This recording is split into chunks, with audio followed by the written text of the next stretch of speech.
दा बिथांनि बे सानसे समाव बिथांनि सिमाङा साक्सेस जागोन बाथ्राया माबोरैहाय जाथावना जोंनि गेजेरनिफ्राय जोंनि बर' सुबुंनिफ्राय जोंनि एसटिफोरनिफ्राय बिथांखौ सोरबाफोर गोबां थुलुंगा होग्रा बा सापर्ट होग्रा थायोब्लासो बिथांनि सिमा सानसे जाफुंनो हागौ। गिबियावनो बयखौबो खुलुमबाय आंनि गोसो गोरबोनिफ्राय अननाय आरो सिबिनायखौ बयनिसिमबो जासिहरनाय थाबाय। लोगोफोर दिनै आङो मानि सोमोन्दै भिडिअ लाना फैदों नोंथांमोना निश्चय नुनो थांगासिनो दङ। दा बेनि सिगां सिगां आं नोंथांमोनखौ मोनसे रिकुवेस्ट खालामो आंनि गोसो गोरबोनिफ्राय जाय बिथांमोना आंनि चेनेलाव गोदानै फैदों बे बिथांमोना जाहाथे आंनि चेनेलखौ साबस्क्राइब खालामनानै लायो आरो लोगोसे खाथियाव थानाय बेलनि आइकनखौबो दाबायना लागोन होननानै आङो गोसो गोरबोनिफ्राय आसा खालामबाय। मानो होनना बुङोब्ला आंनि गोदान गोदान भिडिअ आपल'ड होबाय थानायफ्रा नोंथांमोननिसिम अरायसम सहैनो हायो आरो लोगोसे नोंथांमोनजों बा आंजों अरायसम जों बेफोरबायदिनो मोजां गाज्रि खोथाफोरखौ जों शेयार खालामलायबाय थानो हायो बा सावरायलायबाय थानो हायो। स' लोगोफोर दिनै बिदिब्ला जोङो थुदोंनि मेन खोथाफोरखौ सावरायदिनि जोंहा मैया दाख्लैनिफ्राय माखासे गोबां ससियेल मिडियायाव गोबां नुगासिनो दङ बा मिथिगासिनो दङ नब कुमार सरनिया बे बिथां नब कुमार सरनियाखौ जोंनि बर'फ्रा माखासे मेलेमजिबि सुबुंफ्रा कसारि सोदोब लानानै अर्थात एसटि हिसाबै सोदोब लानानै बर' जानानै बिथाङा सार्टिफिकेट दिरुनना लानानै बर'नि जानानै बिथाङा एमपि गेलेबोबाय थानाय एमपि गेलेबोबाय थानायनि थ्रुयै जोंहा मानगोनां मेलेमजिबि जोंनि बर' सुबुंनि आदैमोन बा सारमोन बै दावराव देख्रेब सारमोना बा आदैमोना बिथां नब कुमार सरनियाखौ 2018आवनो केस होदोंमोन।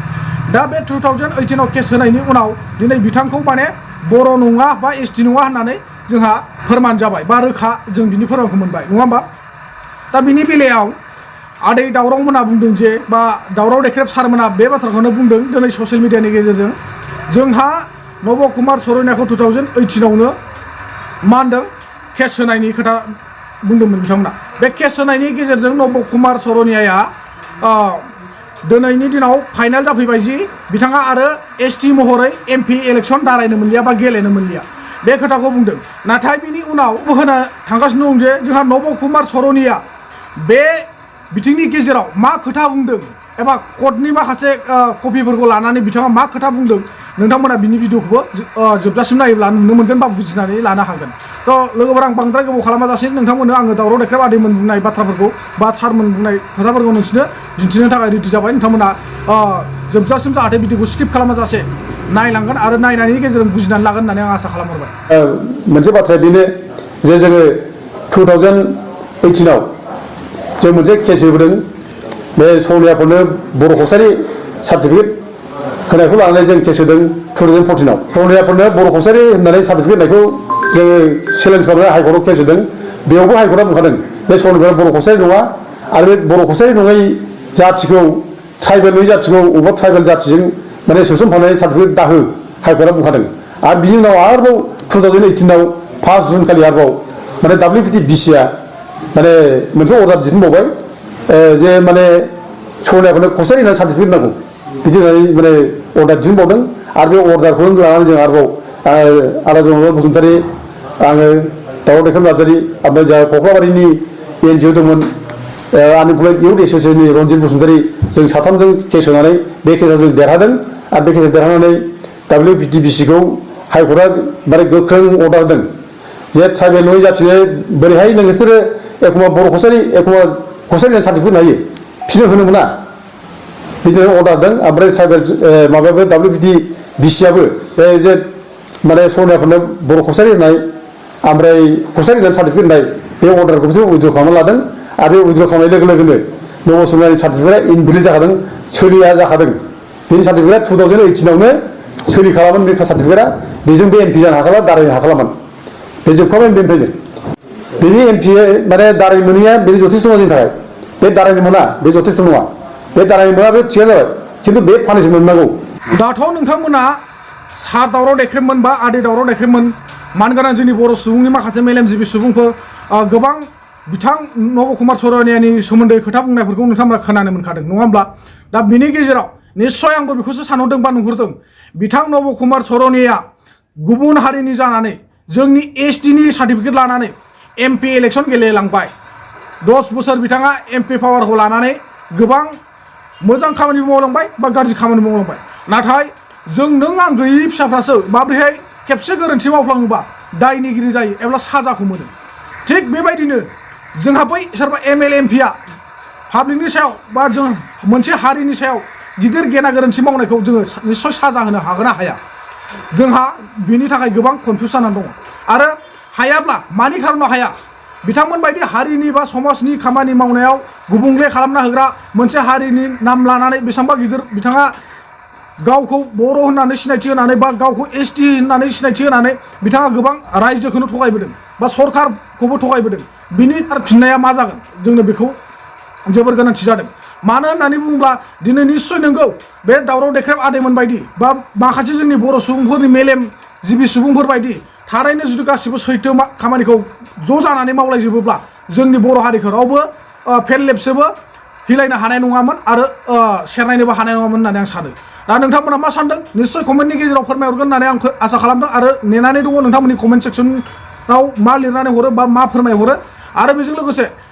आंनि थौले मेलेमजों जा मोन्दांथिजों आं बुंदों बेयाव जुदि माबाफोर गेना गोरोन्थि जादोंबा नोंथांमोना निश्चय कमेन्टनि गेजेरजों सुद्रायहरगोन बा फोरोंहरगोन बिदि नङामोन बिदिसो जानांगौमोन होननानै फोरमायहरगोन होननानै आं निश्चय आसा खालामो नोंथांमोना जाहाथे मोजाङै मोजां कमेन्टनि गेजेरजों आंखौ बुजायहरो बा फोरोंहरो गासै बर' फिसाफोरनिसिमबो आंनि गोसो गोरबोनिफ्राय अननाय आरो सिबिनायखौ जासिनायजों लोगोसे आङो आखाइ खबजोबै नोंथांमोनाव निमाहा बियो माबाफोर गेना गोरोन्थि जायोबा निमाहा होगोन होननानै स' बेजों लोगोसे आङो दिनै बेखौ बुङो बे बिथां आदैमोननि बुंनायाव निश्चय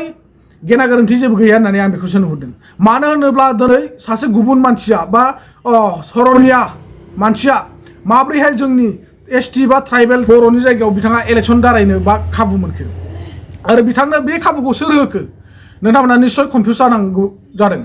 आंबो कनफिउज जादों बे बिथिंनि गेजेराव माब्रैहाय दिनै बेफोरबायदि समाजखौ बा हारिखौ गुबुंले खालामग्रा मानसिया जोंनि गेजेराव माब्रै हाबनानै बिथाङा एथ'ग्राब मानि बोसोर बोसोर मारैहाय सरकारखौ सालायोमोनखो दानिया बेनि बेलायाव आङो बांद्राय गोलाव खालामाजासे नब कुमार सरनिया बिथाङा बे बिथिंनि गेजेराव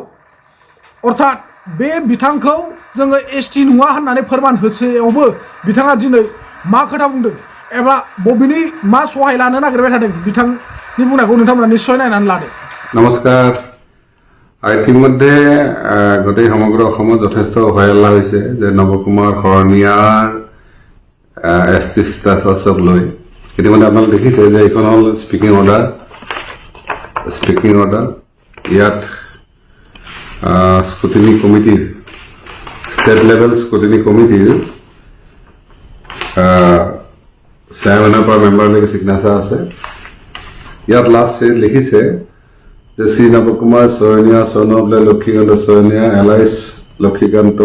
দাস এলাইচ লক্ষীকান্ত সৰগোজ of village Digripar Tamulpur district Baksa does not belong to Bodo Kachari community scooty কমিটিৰ ওচৰত জনকাল বসুমতে দিছিলে তেওঁলোকে 5 বছৰৰ মূৰত এই অৰ্ডাৰটো দিছে মই যিমান দূৰ এই অৰ্ডাৰটো চাইছো আৰু বিভিন্ন জনৰ কথা পাতিছো সকলোৱে কৈছে যে এইটো কেৱল পলিটিকেল এটা অৰ্ডাৰ হৈছে কাৰণ ইয়াত জনলাল বসুমতে যিটো এপিল কৰিছিল তাৰপিছত আমিও ইয়াত প্ৰেজেণ্টেশ্যন দিছিলোঁ তাৰপিছত এই অৰ্ডাৰটো দিছে এতিয়া প্ৰশ্নটো হৈছে যে অহাকালিলৈ নৱকুমাৰ শৰণীয়া আকৌ ইলেকশ্যন খেলিব পাৰিব নে নোৱাৰিব এই ক্ষেত্ৰত যেহেতু আমাৰ হাতত সময় কিছু আছে আৰু যেহেতু কোৰ্টত যোৱাৰ সুবিধাটো আছে নিশ্চিতভাৱে আমি কোৰ্টত যাম আৰু ইয়াৰ মেইন কাৰণটো আপোনালোকে দেখিছে যে সকলোৱে জানিছে যে নৱকুমাৰ শৰণীয়া কোকৰাঝাৰত ৰোধ কৰিব পৰা ক্ষমতাটো বিজেপি বিপ্লৱ নাই গতিকে তেওঁলোকে জানে যদি এই ধৰণৰ শিখণ্ডী বনাই জনতালৈ শিখণ্ডী বনাই এই কামটো কৰা হয় তেতিয়াহ'লে নিশ্চিতভাৱে নৱশৰণীয়াক হয়তো যুদ্ধৰ পৰা ৰখাব কাৰণ আপোনালোকে দেখিছে মডাৰ্ণ যিবিলাক ৱাৰফেয়াৰ হৈছে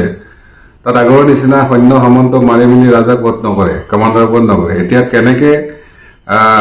মিছাইল এটেক কৰি কমাণ্ডাৰ বা কিয়ং মাৰিব সেইটো জানা আছে গতিকে হয়তো সকলোৱে তেওঁলোকে ভাবিছে নৱশৰণীয়াক এই ধৰণে কিলিং কৰি কেনে BTC ৰাইজৰ সম্পূৰ্ণ আশা আকাংক্ষাখিনি দলিচাত কৰি উভলিয়াই মাৰিম মই আমাৰ যিসকল শুভাকাংক্ষী সমৰ্থক আছে সকলোকে কৈছোঁ যে যিহেতু আমি BTC ৰাইজৰ ওচৰত খাৰা হৈছিলোঁ আমি আজিও আছোঁ কালিও থাকিম গতিকে আমাৰ বিৰুদ্ধে যিমানে ষড়যন্ত্ৰ নকৰক খেলে আমাৰ বিৰুদ্ধে যিয়ে নকৰক খেলে আমি যুঁজি যাম আৰু নিশ্চিতভাৱে যি সত্য ন্যায়পক্ষত থাকিব তেওঁ এদিন নহয় এদিন জয় হ'ব আজি এই মুহূৰ্তত মই বিশেষ ক'ব খোজা নাই নিশ্চিতভাৱে আমি সোমবাৰত এইটো প্ৰেছ মিট দিম তাত এই সম্পৰ্কীয় ডিটেইলছ কথাখিনি আপোনাক অৱগত কৰিম ধন্যবাদ दायो नोंथांमोना नवकुमार शरणीया मा खोथा बुंदों एबा मा बाथ्रा बुंदों बिथांनि बाथ्राखौ नोंथांमोना खुद गावनि मेगनजोंनो नुबाय आरो गावनो खोनानो मोनबाय दा बिथाङा बुंदों बे बिथिंनि गेजेराव अरायसम जुजिलांबाय थागोन जाहैदों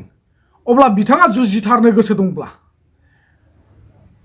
थारैनो एसटि नि बिथांनो सार्टिफिकेट नांमारथारगौब्ला बे बिथिंनि गेजेराव जों मा बुंनो गोनां जागोन नोंथाङा गोजौ लेभेलनिफ्राय भारत सरकारानो जा जेराव आसाम सरकारानो जा जिखुनु मोनसे माबानिफ्राय जुजिनायनि गेजेरजों नांनायनि गेजेरजों मोनसे आयेन कानुननि गेजेरजों बिथाङा थारैनो बर' हिसाबै जाथारनानै बर'नि टाइटेल लिरना लानानै बर'नि नामखौ सोसननानै खास बर'नि खामानि मावनानै होयोब्लासो जों बेखौ गासै रायजोआ गनायथावना जागोन नाथाय बिथाङा सर'निया टाइटेलखौनो लानानै आं बर'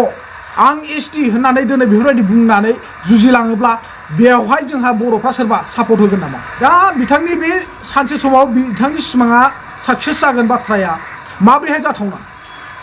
जोंनि गेजेरनिफ्राय जोंनि बर' सुबुंनिफ्राय जोंनि एसटिफोरनिफ्राय बिथांखौ सोरबाफोर गोबां थुलुंगा होग्रा बा सापर्ट होग्रा थायोब्लासो बिथांनि सिमा सानसे जाफुंनो हागौ